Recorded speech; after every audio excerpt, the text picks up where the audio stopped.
So guys welcome to back to my YouTube channel. কি অবস্থা সবার, আশা করি সবাই ভালো আছেন, আমিও ভালো আছি।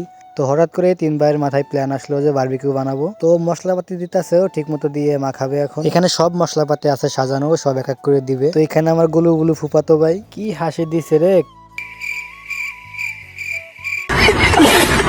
তো তেল টেল দিয়া সুন্দর মতো মিক্সড কইরা সব কয়টাই ভালো মতো মশলা লাগাইয়া তো কিছুক্ষণ রাইখা দেওয়ার পরে এখানে চুলাটা বানাইলাম। তারপর আগুন ধরাইয়া একটু আগুন তাপাইলাম, শীতের মধ্যে তো এর জন্য। তারপরে এই ঠান্ডার ভিতরে ঠান্ডা পানি দিয়ে এটা ভালো মতো ঘুষা মাইজা ধুইলাম, কারণ এরপর তো ওটা দিতে হবে, মাংস দেওয়া লাগবে, এর জন্য পরিষ্কার ভাবে ধুইতাছি ওইটা। তারপরে ওটা পরিষ্কার করে আনার পর এখানে মাংস দেওয়া হইতাছে, ভালো মতো দিয়ে দিতেছে। তো আমরা বসে বসে দেখতেছি আর আমার বোনের ভিডিও কল দিছি, ওরে দেখায় দেখায় জিলাস ফিল করাইতেছি যে আমরা সবাই মিলে খাবো, ওরে খাওয়াবো না। আগুনটা কমে যাওয়ার জন্য এর জন্য একটু বাতাস করা হইতাছে, যাতে আগুনটা ভালো মতো জ্বলে আর কি, ভালো মতো তাপমাপ লাগে। উপরে তেল দেওয়া হইতে যাতে সুন্দর মতো এটা পুড়ে আর কি, ঠিক আছে। তো ফাইনালি আমাদের এটা হয়ে গেছে, আপনারা দেখেন। তো এটা হচ্ছে ফাইনাল লুক। তো আমরা এখন খাবো, আপনারাও দেখেন, অনুভব করেন, কিছু করার নাই।